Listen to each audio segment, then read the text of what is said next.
주 안에 사랑하고 축복합니다.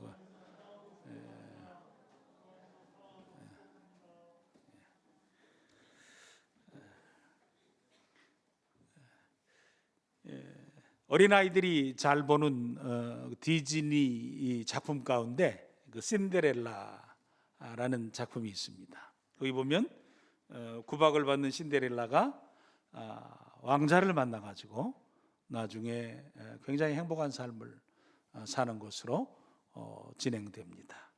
우리나라에는 바보 온달과 평강공주가 있습니다. 비록 온달이 바보지만 평강공주를 만나가지고 정말 행복하게 삶을 살았다. 근데 요즘에 온달이 바보가 아니었다. 뭐 그런 얘기도 있곤 합니다. 사람이 살면서 가질 수 있는 축복 중에 하나가 좋은 사람 만나서 함께 사는 겁니다. 그 대단한 건 아니잖아요. 근데 그 대단하지 않은 것이 모든 사람에게 보편적인 축복으로 주어지지 않는 것을 보며 좀 안타깝기도 합니다. 길지 않는 인생 사는 동안 사람에게서 사랑과 위로도 받지만 아픔과 상처를 받을 수밖에 없는 연약함이 저희에게 있습니다. 인생을 요약해 보면 수고와 슬픔이 있고 근심과 곤고함이 있습니다. 찬송가 가사처럼 참 죽을 일 쌓인 것이 인생 일이라 할 수 있습니다. 그런 인생 속에서 우리 성도에게 주어진 축복이 무엇일까? 우리 성도는 하나님의 부르심과 그리스도의 사랑과 구원의 은혜를 누리며 믿음으로 살 수 있는 축복을 받았다. 한마디로 얘기하면 세상 사람들은 자기가 전부고 그리고 자기가 가진 것을 잃으면 다 잃은 것이지만 우리에게는 하나님께서 하나님과 함께 살 수 있는, 믿음으로 살 수 있는, 그래서 내게 결코 놓칠 수 없고 사라질 수 없는 정말 영적인 축복과 신령한 복을 받은 우리가 되게 해주셨다.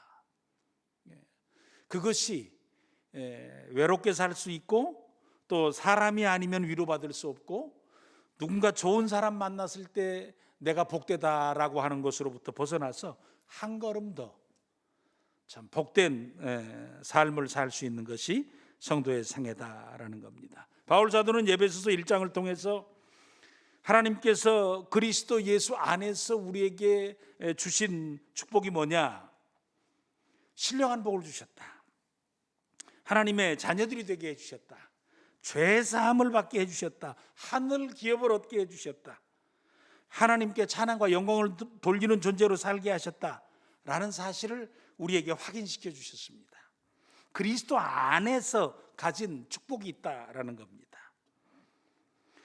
에베소 1장에서 초점이 그리스도 안에서 in Jesus Christ였다면 에베소 2장으로 오면서는 조금 초점을 옮겨서 그리스도 안에 있는 자들이 받은 축복을 조금 다르게 표현하면서 그리스도와 함께한 존재가 됐다. 즉 with Jesus Christ를 이야기하고 계십니다. 바울 사도는 예수 믿고 구원 얻은 우리 성도들에게 성도들의 상태, 성도들의 삶에 대해서 요약하면서 에베소 2장 4절에서 6절까지 이렇게 요약해 주셨습니다. 우리 같이 한번 읽으실까요? 시작. 긍휼이 풍성하신 하나님이 우리를 사랑하신 그 큰 사랑을 인하여 허물로 죽은 우리를 그리스도와 함께 살리셨고 너희는 은혜로 구원을 받은 것이라.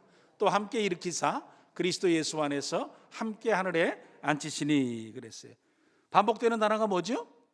함께라는 단어예요. 함께.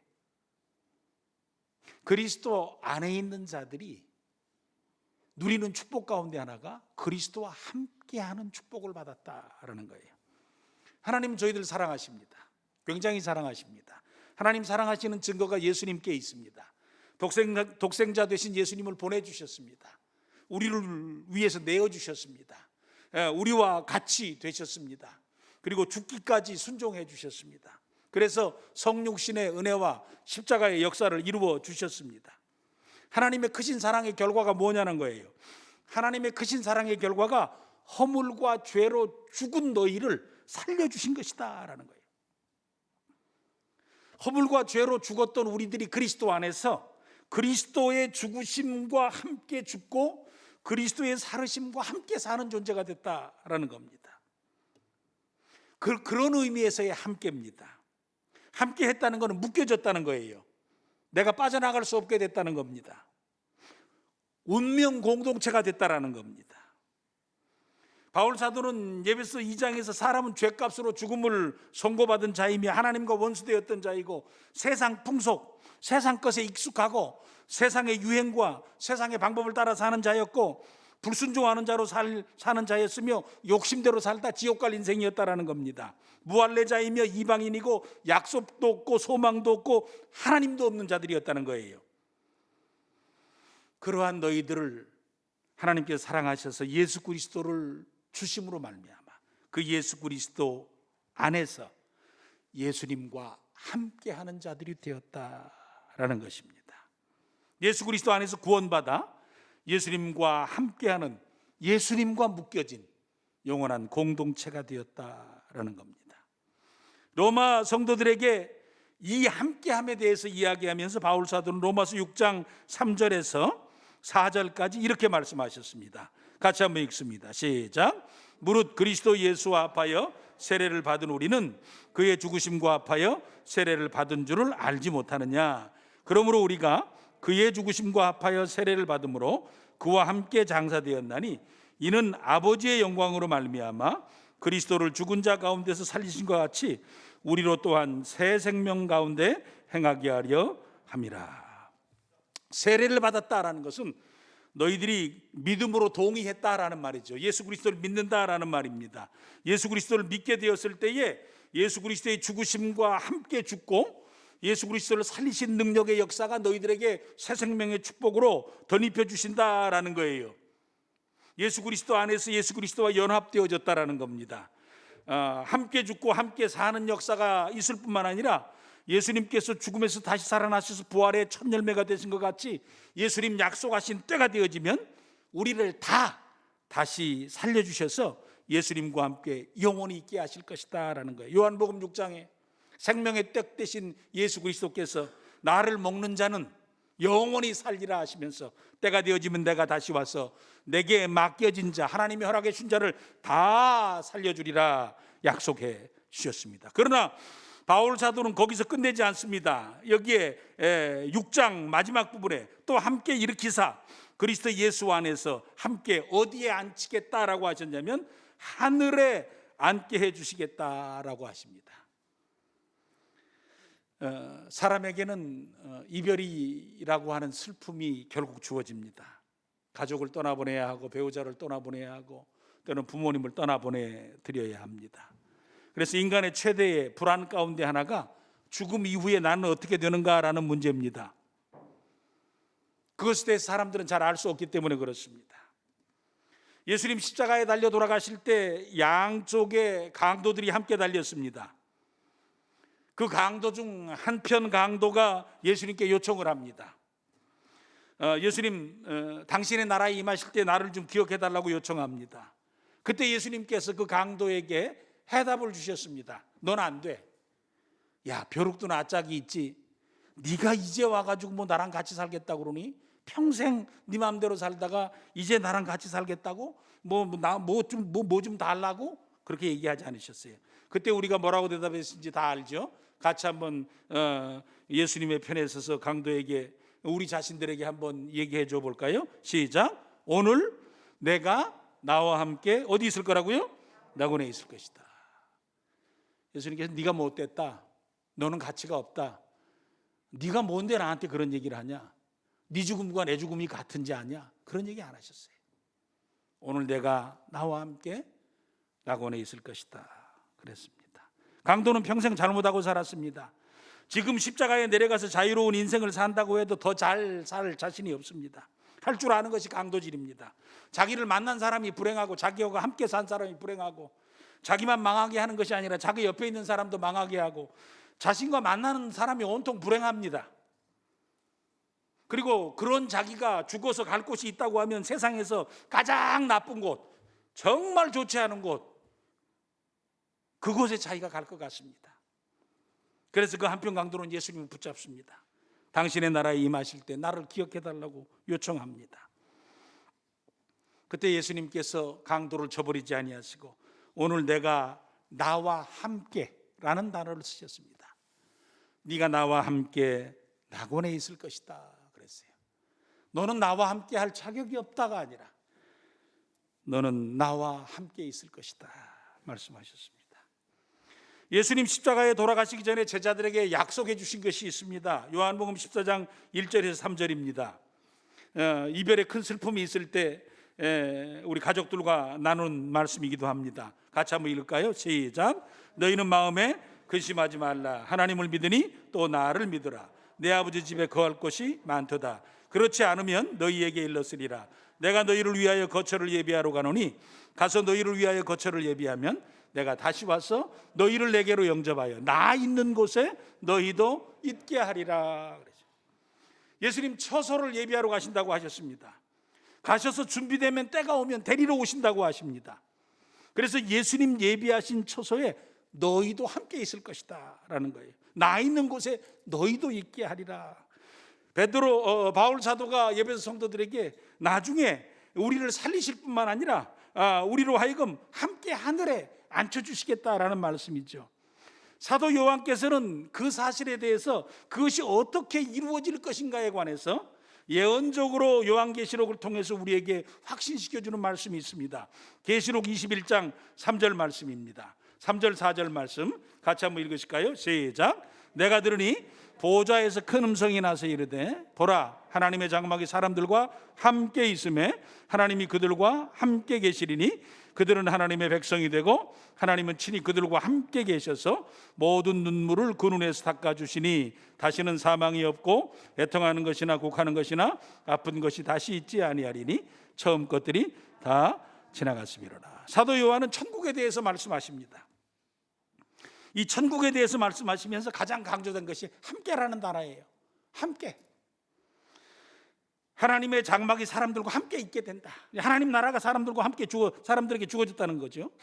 하나님이 그들과 함께 계신다. 친히 그들과 함께 계셔서 눈물을 닦아주신다라는 겁니다. 사도 요한은 천국은 하나님이 주신다는 사실에 대해서 분명하게 합니다.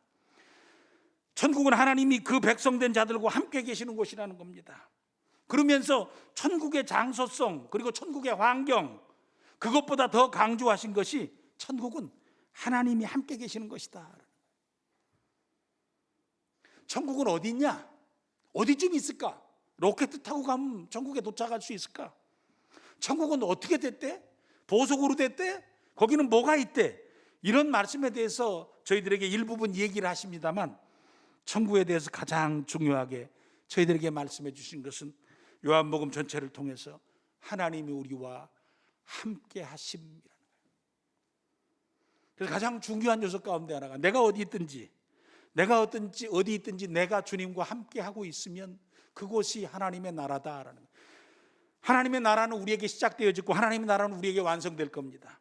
시작되어진 하나님 나라는 연약함이 같이 있지만 완성되어진 하나님 나라는 모든 연약함이 사라진 그곳이 될 것입니다. 우리에게 중요한 것이 이 땅의 삶을 살면서 하나님과 함께 사는 겁니다. 예수님의 방향성은 불변하지 않습니다. 나는 내 마음이 흔들리고 내 생각이 흔들리고 내 감정이 흔들리고 그리고 내 여러 상황 속에서 다양한 유혹과 연약함이 있고 내가 가진 약점 때문에 넘어지기도 하고 실수하기도 하지만 예수님께서는 나를 향해서 내가 가진 문제 때문에 내가 가진 연약함 때문에 내가 가진 나약함 때문에 내가 가진 부족함 때문에 내가 가진 실수나 심지어는 내가 가진 범죄함 때문에 나를 향하신 사랑의 방향을 바꾸지 아니하시고 일양하시는 마음으로 우리를 향해서 다가오고 계셔서 우리와 함께 해주시마 우리를 버리지도 않고 우리를 떠나지도 않고 세상 끝날까지 우리와 동행해 주심에 관한 약속이 마지막 영원한 동행 전에도 하나님의 함께 하심의 약속이 우리 가운데 있습니다. 그래서 구원의 은혜는 임마누엘로 시작해서 임마누엘로 끝이 난다는 거예요. 예수님 세상에 오셨을 때 예수님의 이름을 그 이름을 예수로 하라. 그는 저희 백성을 자기 죄에서 구원할 자임이라 하셨습니다. 그리고 나서 그의 별칭을 이야기하시면서 임마누엘이라 하셨습니다. 임마누엘은 하나님 우리와 함께 하신다는 것이에요. 하나님 우리와 함께 하시는 그 귀한 역사로 구속사를 시작해 주셨습니다. 구원의 역사가 시작되도록 성육신의 은혜가 부어지도록 하셨습니다. 그것이 완성되어질 때는 이제는 하나님께서 우리와 직접 함께 해주시는 임마누엘의 축복 가운데 완성된다는 거예요. 임마누엘의 은혜는 시작되어졌고 우리에게 완전하게 주어질 그날이 있을 것입니다. 그래서 성도는 이 땅의 삶을 살면서 염려, 근심, 걱정, 두려워할 필요가 없어요. 비교하며 살 필요가 없습니다. 세상 살아가는 날 동안에 우리의 삶의 길이 때문에, 우리의 삶의 소유 때문에, 내가 가지고 있는 삶의 위치 때문에, 누군가가 생각하는 나 때문에 염려하고 근심하고 두려워할 필요가 없다는 거예요. 내게 주어진 삶을 주님과 동행하며 믿음으로 살아가면서, 내게 주어진 삶을 믿음의 귀한 축복으로 채워가면서 내가 어떤 상황과 환경에 있든지 믿음의 사람으로 내 삶을 바로 살아가고 은혜롭게 살아가고 온전하게 살아가면 된다라는 거예요. 내 삶이 어느 순간에 어떤 모습으로 끝나든지 그것은 내게 이 땅에서 주어진 삶의 시간들일 뿐이라는 거예요. 그 삶을 믿음으로 잘 맞추고 나면 우리와 우리를 안으시고 우리와 영원히 함께 해주실 그 상황과 그때가 우리에게 주어지기 때문에 우리에게 주어지는 삶을 믿음으로 잘 살자, 주님과 함께 살자, 주님과 함께 사는 것이 우리에게 주어진 축복이다라는 겁니다. 그렇게 예수님께서 그 귀한 축복을 그리스도 안에서 예수님과 함께 살 수 있는 축복을 갖게 된 성도들이 이 땅의 삶을 살아가는 날 동안에 너희들은 좀 이것에 관심을 좀 가져라라고 이야기하십니다. 에베소 2장 7절입니다. 같이 한번 읽으실까요? 시작. 이는 그리스도 예수 안에서 우리에게 자비하심으로써 그 은혜의 지극히 풍성함을 오는 여러 세대에 나타내려 하심이라. 우리가 이 땅의 삶을 살아가는 동안에 여러 가지 자랑할 것이 생길 수 있습니다. 그 중에 제일 자랑 많이 하는 것이 자녀들 자랑이죠. 자녀들이 조금 잘 됐으면 꼭 자랑하고 싶잖아요. 그래서 무슨 얘기 막 하다가 일부러 그 사람 당신 지금 애들은 어떻게 지내냐고, 그다음에 뭐 지금 뭐 어떻게 잘 됐다고 축하한다고 그러다가 우리 애도 잘 됐다고 그걸로 끝나는 거 아니에요? 뭔가 조금 좋고 있으면 자랑하고 싶죠. 근데 하나님께서 우리에게 그렇게 말씀하십니다. 내가 너하고 함께 준 것을 자랑하라는 거예요. 내가 너에게 준 사랑을 자랑하라는 거예요. 내가 너에게 준 십자가의 은혜에 대해서 자랑하라는 겁니다. 우리는 뭔가 내 속에 견딜 수 없는 소중한 것을 갖고 나면 누군가에게 그 사실을 이야기하고 싶어 합니다. 근데 하나님께서는 그리스도 안에서 하나님과 함께한 예수 그리스도와 함께 묶여진 우리가 그 사실을 자랑하기를 원하시는 것이에요. 고린도 성도들에게는 이렇게까지 말씀하셨습니다. 고린도서 1장 21절에서 24절 좀 깁니다. 같이 한번 읽겠습니다. 시작. 세상이 자기의 지혜를 통해서는 하나님을 알지 못하게 하신 것이 하나님의 지혜입니다. 그래서 하나님께서는 우리가 전하는 어리석어 보이는 말씀 선포로 믿는 사람들을 구원하시기를 기뻐하셨습니다. 유대인들은 표적을 요구하고 그리스인들은 지혜를 찾습니다. 하지만 우리는 그리스도께서 십자가에 못 박히셨다고 전합니다. 이것이 유대인들에게는 걸려 넘어지게 하는 것이요 이방인들에게는 어리석은 것이지만 유대인이 되었든지 그리스인이 되었든지 부르심을 받은 사람들에게 그리스도는 하나님의 능력이며 하나님의 지혜입니다. 아멘. 하나님께서 딱 정하셨다는 거예요. 사람이 무슨 방법을 써도 절대 혼자는 하나님을 알지 못하게 하셨다는 거예요. 그게 하나님의 지혜라는 거예요. 그래서 사람들은 누군가가 전해주지 않으면 절대 예수 믿을 수 없다라는 겁니다. 그래서 하나님께서는 어리석어 보이는 우리의 말씀 선포로 우리가 교회 가자고, 그냥 나랑 같이 교회 한 번만 가자고, 나는 당신이 교회 와줬으면 원이 없겠다고 하는 그런 다양한 방법을 통해서 그런 인도하심의 과정을 통해서 사람을 구원하시기로 하셨다는 거예요. 하나님께서는 능력이 많으십니다. 우리는 하나님의 크기를 다 알 수 없어요. 때로는 우리 하나님 앞에 그럽니다. 능력 있는 하나님이 왜 나를 이렇게 인도해 가시나요? 하나님, 나한테는 왜 이런 수고로움이 있나요? 나는 왜 이렇게 고생하나요? 나는 왜 이렇게 때로는 힘듦이 있나요? 그 힘듦을 넘어서 우리에게는 왜 실패가 있나요? 우리는 믿지 않는 사람이 당하는 수많은 힘듦과 괴로움과 고통을 왜 내가 해결되지 못한 채 이렇게 오래도록 갖고 있어야 하나요? 하나님, 때로는 내 기도에 왜 이렇게 쉽게 응답해 주시지 않나요? 그래서 우리는 하나님의 능력의 크기를 의심할 때가 있어요. 그러나 우리가 하나님의 지혜로움을 볼 때 심지어는 세상 사람들에게 하나님을 알지 못하게 하시고, 그리고 우리를 통해서 하나님을 알아갈 수 있도록 세상 사람들에게 말씀을 전하도록 하신 하나님의 지혜를 보면서 하나님께서 사람을 구원하시는 그 생각과 방법조차도 우리가 생각하는 일반적이고 보편적인 것이 아니라는 사실을 인식하면서, 바로 하나님께서는 구원받은 우리가, 구원의 은혜를 받은 우리가 필요하시다고 이야기합니다.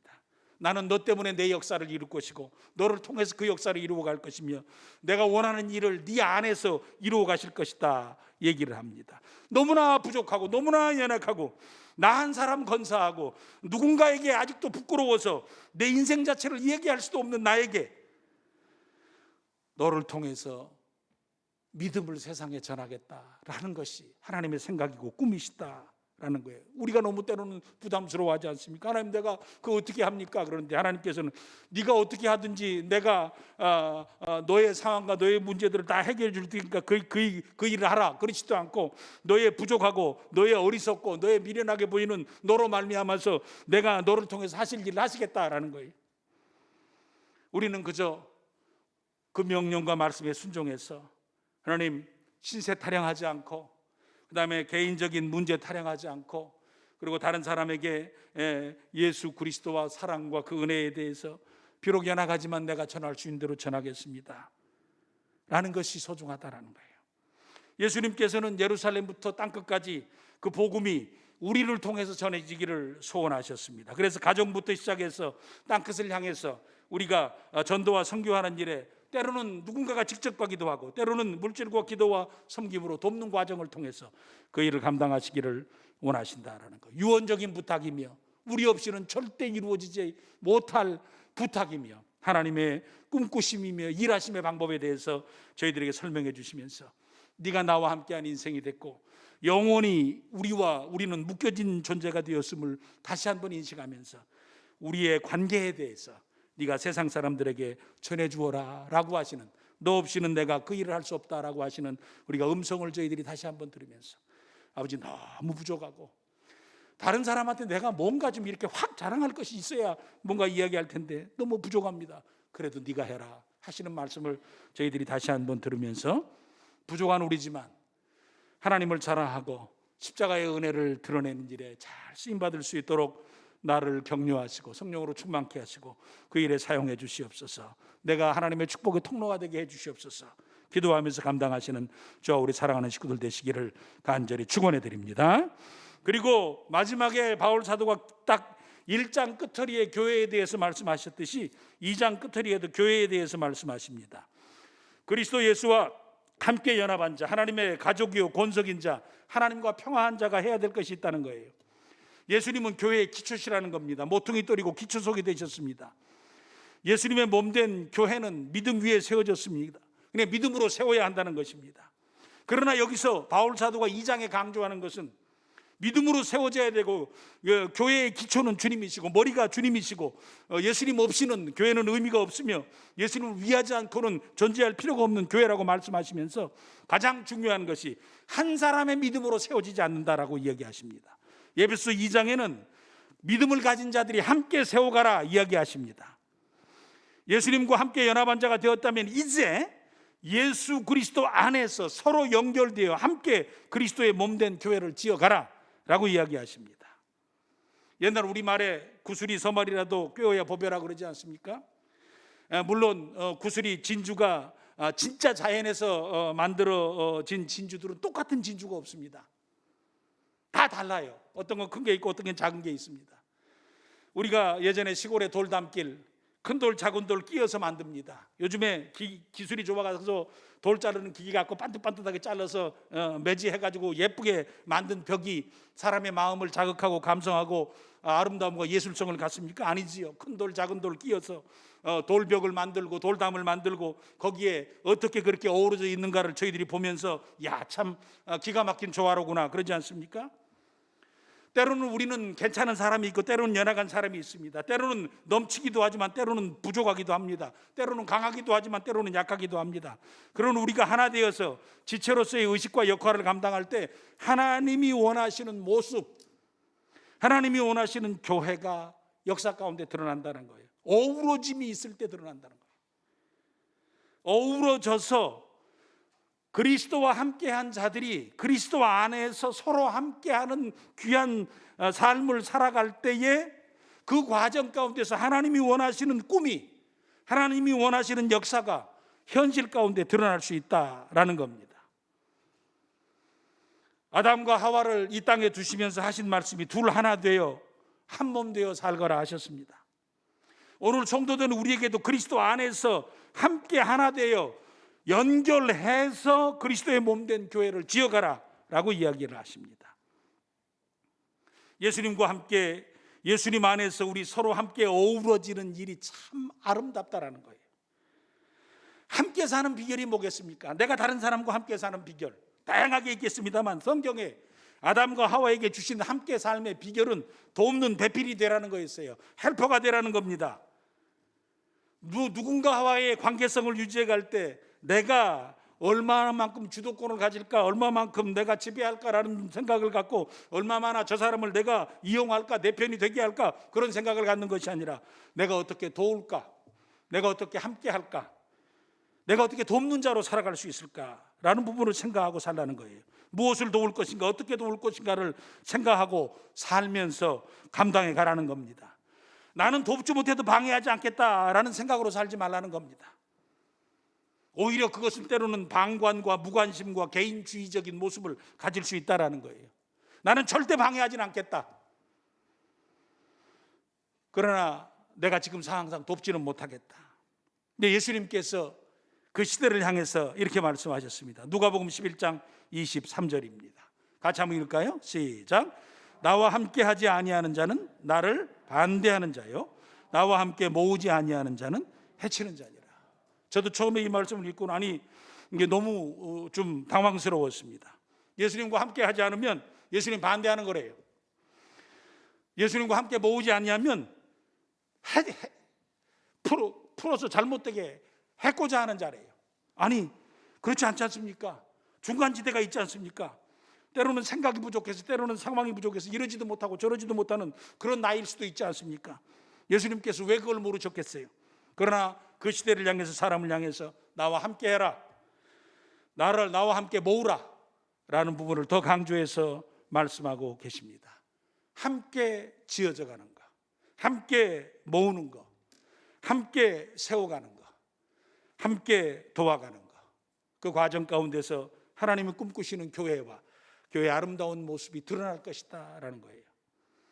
오늘날 지상교회의 연약함과 부족함이 우리에게는 여전히 있습니다만, 내가 성도를 향해서, 교회를 향해서, 누군가를 향해서 돕는 자의 마음을 가지고 서 있다면, 내게 내 안에서 건강한 그리스도의 교회로서의 내가 세워질 것이고, 나를 통해서 지상교회가 참 은혜롭고 건강하게 세워져 갈 것입니다. 바울 사도는 오늘 저희들에게 이야기합니다. 그리스도 안에 있는 우리는 그리스도와 함께 된 존재들이라는 거예요. 이제는 홀로 있는 존재가 아니라는 거예요. 세상에 때로는 모든 사람과의 관계가 끊어진다고 할지라도 영원한 관계가 너에게는 설정이 되어 있는, 하나님이 붙잡으시는, 하나님이 지키시는, 하나님이 자신과 함께 나중에 영혼을 살기를 소원하는 존재가 우리가 됐다. 함께 하늘에 앉혀지는 존재가 됐다라는 거예요. 그러면 우리가 세상 살면서 뭘 가장 자랑해야 될 것이냐? 나를 사랑하시는 하나님, 나를 위해서 십자가를 허락하신 하나님, 그리고 나를 위해서 영원한 나라를 허락하신 하나님, 오늘의 삶을 살도록 나를 도우시는 그 하나님, 나와 함께 하시는 하나님을 자랑해가라 라는 겁니다. 그 하나님을 개인적으로도 이 시대 가운데 드러내지만 교회로서도 그 일을 감당하라는 거예요. 근데 혼자의 믿음이 아니라 함께의 믿음으로 그 일을 감당해 가라고 저희들에게 말씀하십니다. 저 우리 사랑하는 식구들, 내게 주신 하나님의 복, 나와 함께 하신 하나님, 그 하나님을 자랑할 수 있는 귀한 삶이 우리의 분복이 되고, 내가 세상에 존재하는 날 동안 내게 주어진 시간을 살아가는데 내가 성도를 돕고 교회를 돕고 하나님을 돕는 귀한 믿음의 자세를 가지고 주께서 꿈꾸시는 저혼 교회, 은혜로운 교회를 세워가시는 저 우리 사랑하는 식구들 되시기를 간절히 축원해 드립니다. 아버지 하나님, 부조하고 연약한 저희들입니다. 저희들에게 주신 복을 다시 한번 헤아려 보게 하십니다. 우리의 삶을 살아가는 날 동안 우리는 홀로 있는 존재가 아니라 주님과 함께하는 존재이며, 세상 가운데 하나님을 설명하도록 이 시대 가운데 믿음을 허락하고, 그리고 하나님의 함께한 존재로서의 분복을 누리도록 허락되어진 하나님의 축복의 통로이며, 우리를 통해서 세상 가운데 부족한 저희들이지만 함께 믿음을 세워가고 서로의 믿음을 격려하며 하나님께서 이 땅에 이루실 아름다운 교회의 역사를 이루어가는 저희들이 되기를 소원하십니다. 그 귀한 분복과 축복 중에 참 은혜로운 사람이요, 하나님을 사랑하고 자랑하는 사람이요, 교회를 돕는 자로 하나님 앞에 드러나고 쓰임받는 우리가 되게 하여 주시옵소서. 예수님 이름으로 간절히 기도를 드립니다. 아멘. 우리